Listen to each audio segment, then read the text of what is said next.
Eh, Perkenalkan saya di klub properti itu kurang lebih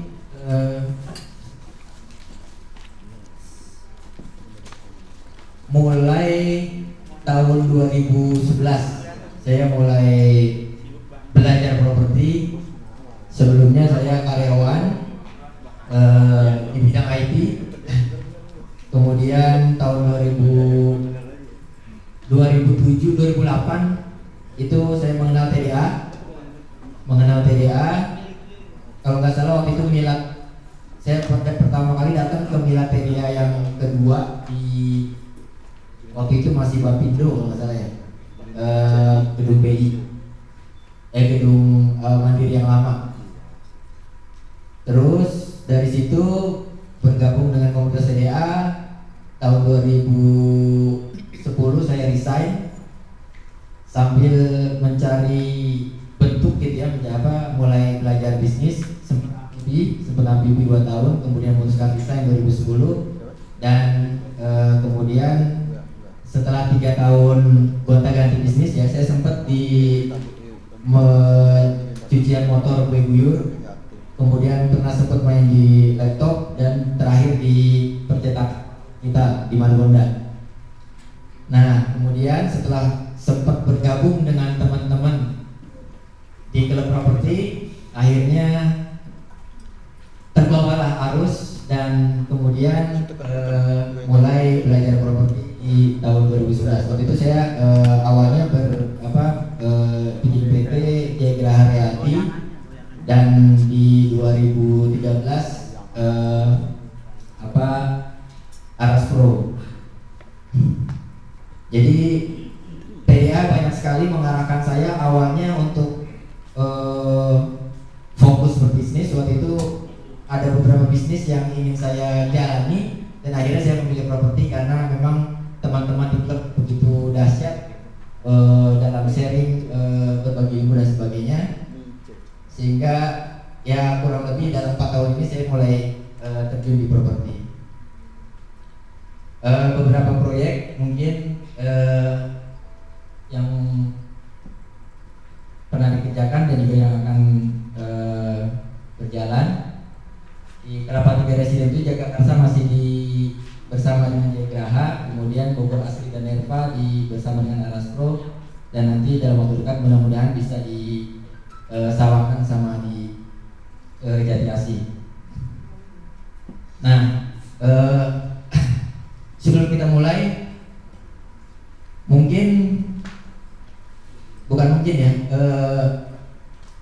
banyak yang belum terlalu terlihat perbedaan antara marketing dengan selling. Makanya di sini saya tadi judul di awal itu teknik pemasaran properti, teknik pemasaran. Salesnya mana? Nah, sebenarnya perbedaan mendasar antara selling sama marketing itu apa sih? Nah, di sini terlihat banyak sebenarnya ya. Ada yang membuat divisi marketing sendiri, ada yang membuat divisi sales sendiri. Nah, tapi intinya adalah bahwasanya perbedaan mendasarnya adalah sales atau kita kenal dengan penjualan, itu dia lebih ke jualan produk, lebih ke produknya. Sementara marketing atau pemasaran, teknik pemasaran itu lebih kepada bagaimana kita memuaskan keinginan pelanggan. Jadi dari situ udah terlihat perbedaan sasaran yang akan kita capai, sehingga sales atau penjualan itu fokusnya adalah bagaimana membuat produk yang sudah ada itu bisa laku terjual. Sedangkan marketing atau pemasaran itu bagaimana proses dari awal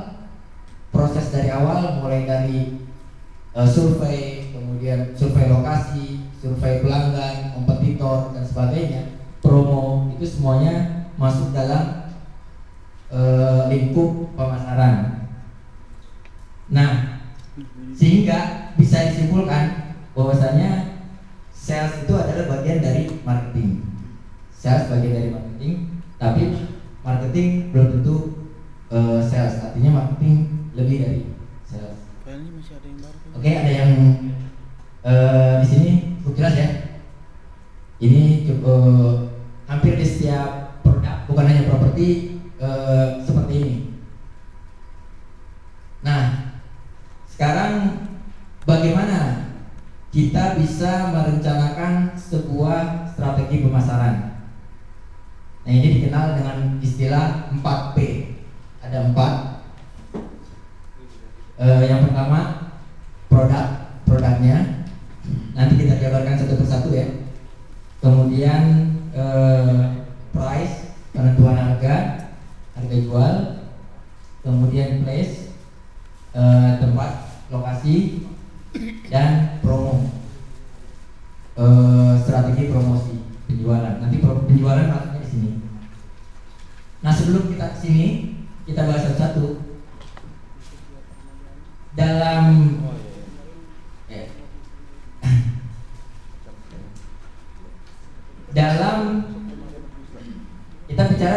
kita bicara di property developer ya. Kita bicara di property developer. Jadi di sini yang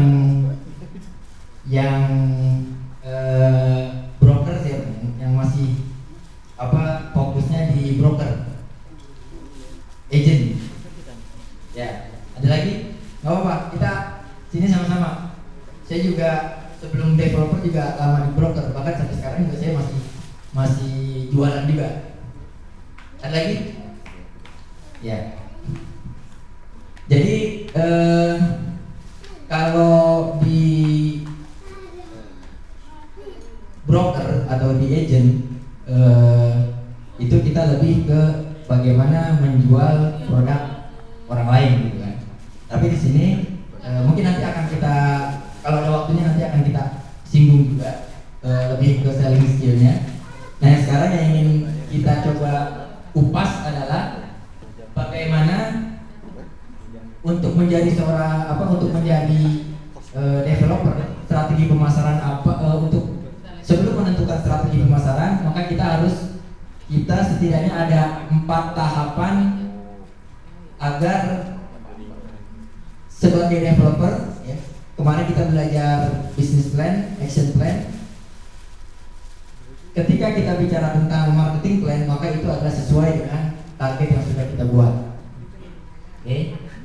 Nah, yang pertama ini fase introduce. Fase introduce. Nah, perkenalan. Jadi di sini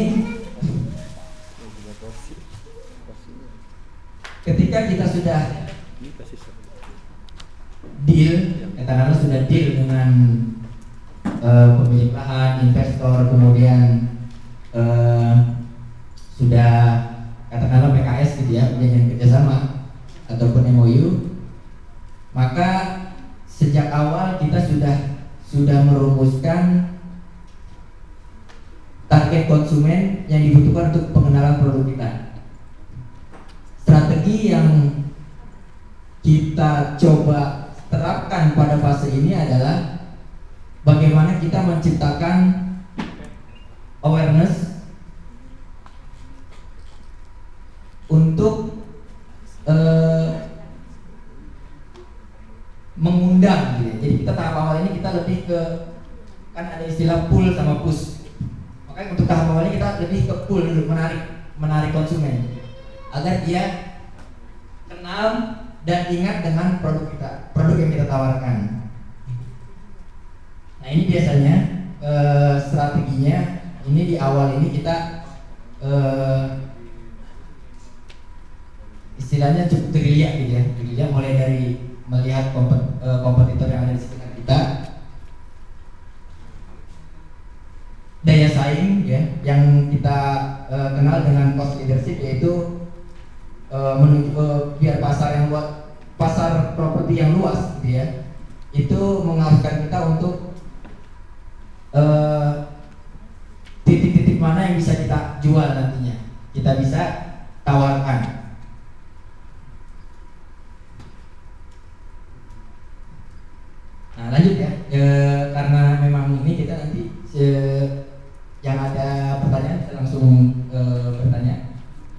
Selanjutnya adalah fase pertumbuhan.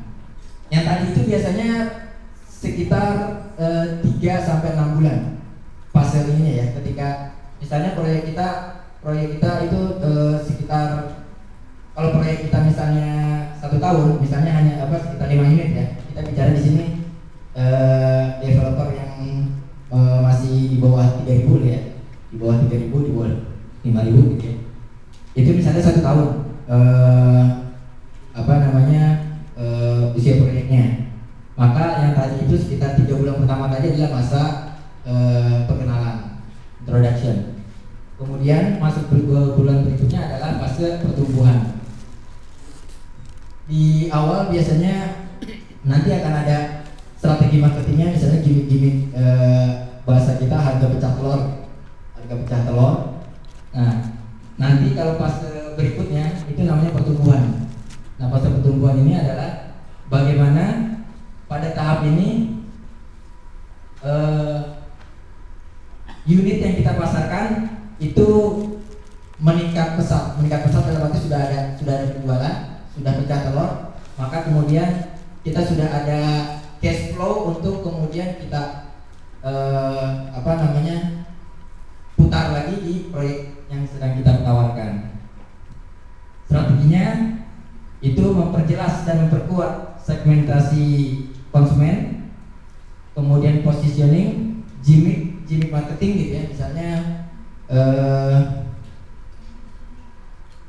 beli rumah dapat motor gitu ya, beli rumah dapat kitchen set dan sebagainya. Itu gimmick marketing promo. Ada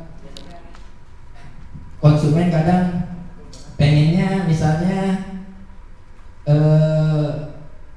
nggak mau keluar biaya, itu bisa termasuk BPHTB dan sebagainya. Tapi itu semua tetap mengacu kepada action plan yang sudah kita buat ya, strategi di awal. Artinya tidak kemudian ketika kita menawarkan diskon, menawarkan potongan, bonus dan sebagainya, itu kemudian berpengaruh pada cash flow proyek. Sudah kita tentukan sejak awal. Mungkin kemarin kita bahas ada budget untuk marketing dan sebagainya. Yang selanjutnya itu ada evaluasi. Jadi mulai ketika ternyata penjualan di tahap ini agak lambat, slow, maka kemudian harus ada segmentasi di resegmentasi, artinya repositioning kembali. Apakah mungkin harga kita terlalu lebih mahal dari kompetitor, atau misalnya fasilitas yang kita tawarkan banyak kekurangan. Nah, fase berikutnya adalah fase maturity atau kedewasaan. Nah, ini di sini biasanya ini tahap benar-benar istilahnya kalau di ini udah mencapai puncaknya gitu, udah mencapai puncaknya. Ini ada kan ya di slide yang saya ada. Oh, belum di ini ya, yang tadi yang terbaru ya, Pak Ibra ya. Jadi tadi sudah saya ini ke panitia, mungkin nanti bisa, karena kemarin dapat informasi maksimum buat slide itu sekitar 20 slide, jadi dibatasin buat yang dicetak, tapi kemudian yang update terbarunya baru saya kasih tadi. Ya mungkin nanti bisa kalau misalkan sekarang bisa sambil berjalan di copy, atau misalkan bisa setelah ini. Itu ya. Nah, di sini strateginya adalah inovasi.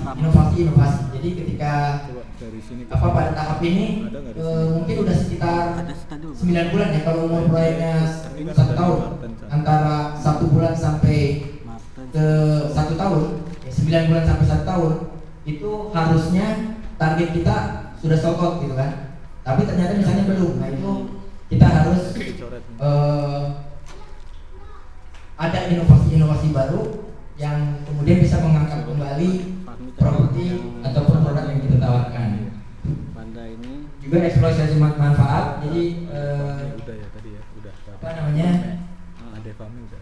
misalnya,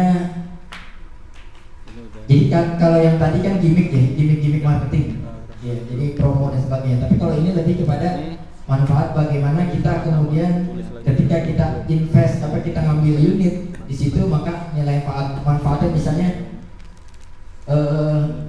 harga tanahnya, harga propertinya itu senantiasa naik berkali-kali lipat, jadi buat lebih buat investasi dan sebagainya. Atau misalnya ada rencana infra yang akan dibangun, nah nanti kan bisa menjadi strategi di sini. Jadi di sini lebih ke fokusnya adalah mengeksplor nilai atau titik keunggulan produk kita, gitu. Nah yang terakhir ini adalah fase penurunan. Jadi ketika kita sudah all out dalam memasarkan properti kita, dan ternyata kemudian masih ada unit-unit sisa yang belum. Nah itu biasanya kita ada namanya strategi misalkan penurunan nilai. Jadi misalnya kita turunkan harganya karena ternyata di sekitar kita itu udah banyak kompetitor yang baru muncul nih. Dia dari sisi harga di bawah kita misalnya, karena dia kan baru. Kemudian spek dan sebagainya, karena kita udah misalnya biasanya nih kalau udah penurunannya biasanya kita rumahnya udah ready ya. Rumahnya udah ready karena di fase-fase sebelumnya kan kita sudah ada cash flow untuk membangun unit-unit yang ready stock. Tapi ternyata kemudian masih ada unit yang tersisa yang belum laku, maka biasanya kita di situ strateginya adalah cuci gudang dalam artian kita tidak mengambil margin yang tinggi lagi selama itu cash flow masih aman, kita turunkan harga, atau kita kerjasama dengan agent, istilahnya jual santai gitu ya. Jadi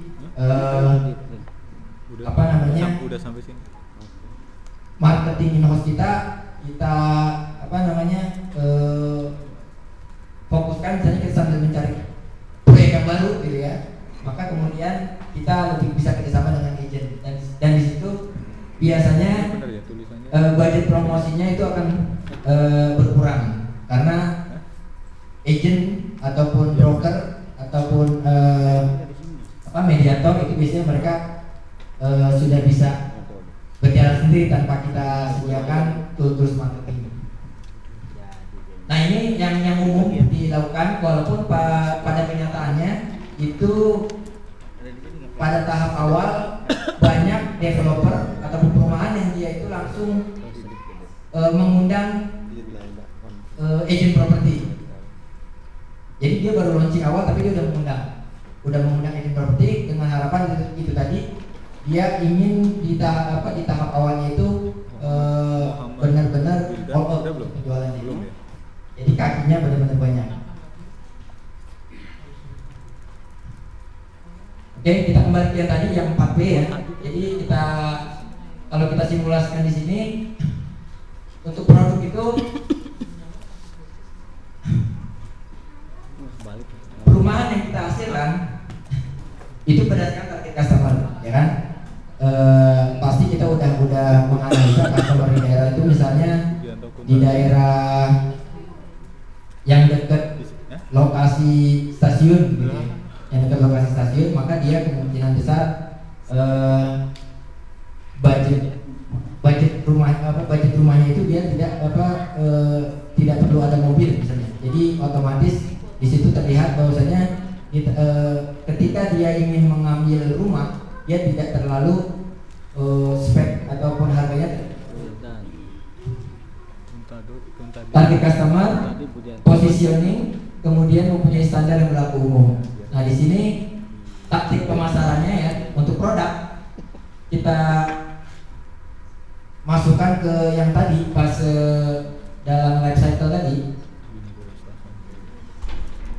Nah ini strategi di awal ini, strategi di pemasaran tahap introduction itu adalah istilahnya strategi jari lentik. Nah itu karena tadi belum di copy, mungkin bisa dibuka.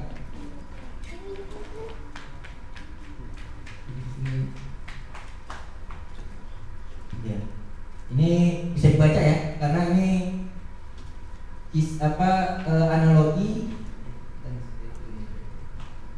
ya, ini tentang jadi lentik. Jadi ya tolong lagi lihat ya kebaca semua ya, kita baca cerita dulu ya, kelihatan ya. Judulnya Jari Lentik Jaskia Gotik. Ini dapat ilmu dari Suhu Ari Wibowo Jinari.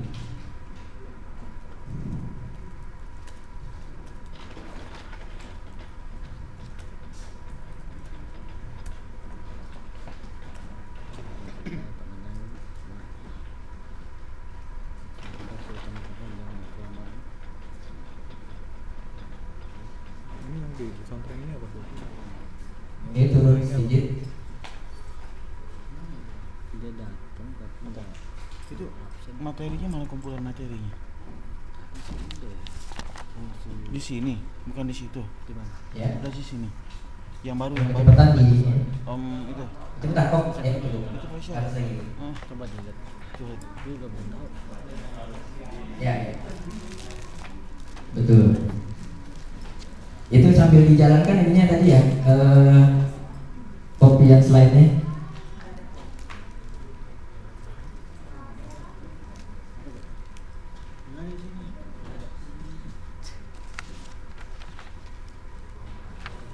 Kemarin tadi bukan di jalan.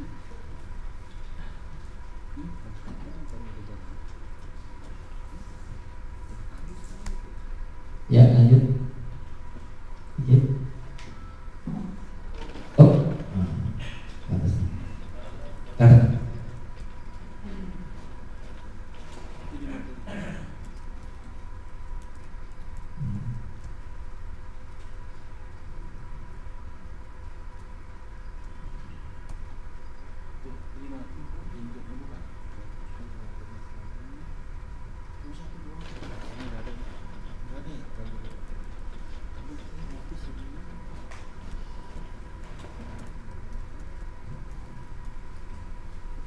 yang pelan. Ya, cukup.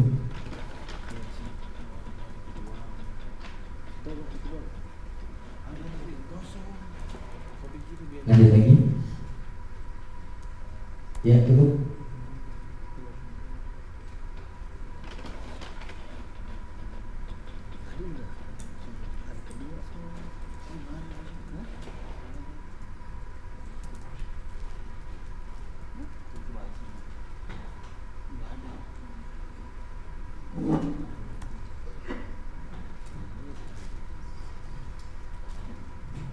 Ya, cukup ya, satu paragraf.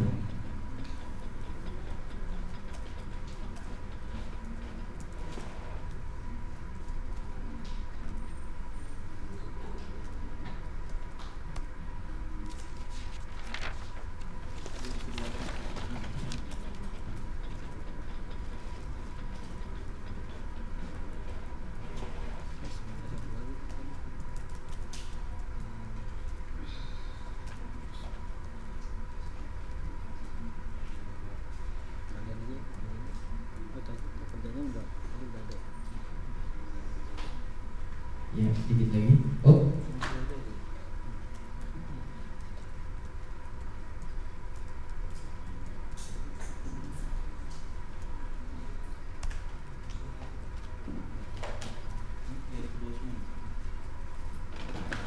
Ya. Terus, sedikit lagi. Ya, sedikit lagi. Itu tinggal apa? Kesimpulannya. Ya, boleh.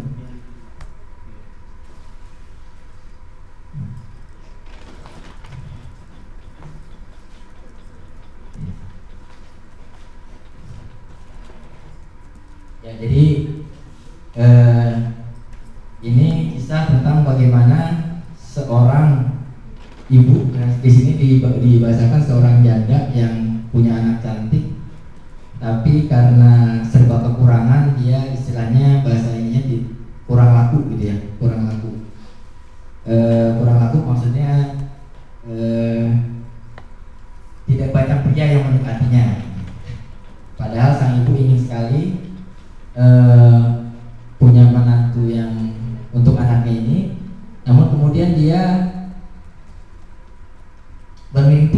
bos. Dia punya harta dari suaminya yang sudah ditinggalkan itu, dan dia mencoba untuk kemudian dengan kondisi yang ada dia membuat anaknya ini hanya menampilkan jari lentiknya saja, jarinya lentik. Secara ini dia putrinya ini cantik, tapi kemudian dengan keterbatasan dana, gitu kan, dia kemudian mengemas bagaimana biar anak putrinya ini kemudian bisa memikat pria yang lain. Makanya kemudian di situ dia coba dipromosikan dengan Facebook dan sebagainya. Kemudian dengan cukup foto jari lentiknya itu kemudian banyak pria yang berdatangan, gitu kan. Kemudian akhirnya dia mendapatkan tambatan hatinya, kurang lebih seperti itu. Nah, yang ingin saya ambil dari sini adalah bahwasanya ketika proyek kita, gitu ya, proyek yang kita sedang develop, kemudian dana kita terbatas. Tadi kan kita ada opsi-opsi ya, ada opsi kerjasama, investor dan sebagainya. Kemudian kalau misalnya ada modal awal itu terbatas, apa yang harus kita lakukan? Apa yang harus kita lakukan lebih dahulu? Nah, yang di sini adalah bagaimana yang kita kemas, yang kira-kira di proyek kita itu apa yang bisa menjadi nilai plus pada tahap awal. Biasanya strategi di tahap awal introduction adalah kita membangun tampak muka. Jadi misalnya gerbang dulu ya, gerbang. Jadi tanah kan masih kosong nih. Biasanya yang punya ketika kita survei tanah kosong kan bingung nih mulainya dari mana, gitu kan, biar bisa menjual. Yang pertama adalah yaitu bagaimana kita bisa mengambil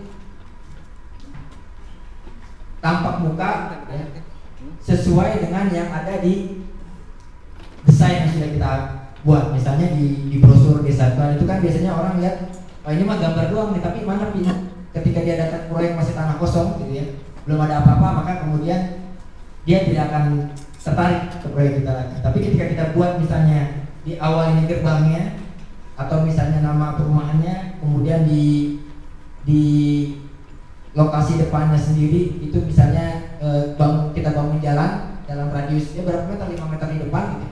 Itu minimal sudah menarik orang, oh iya nih, ini akan dibangun proyek yang dia lihat gambar depannya kurang lebih mirip dengan yang ada di, atau mendekati yang ada di brosur. Maka kemudian dia akan tertarik di situ, entah dia booking fee dan sebagainya.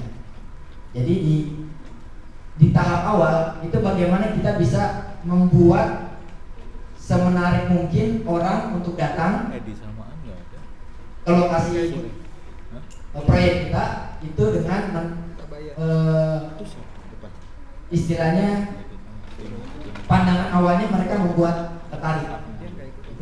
Jadi yang tadi bisa di di gerbangnya, kemudian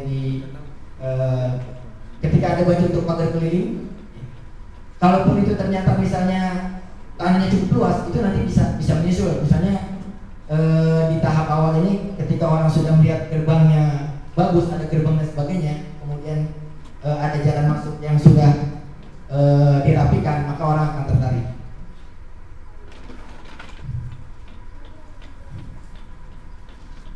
Nah, yang kedua untuk produk itu adalah gimmick marketing yang tadi ya.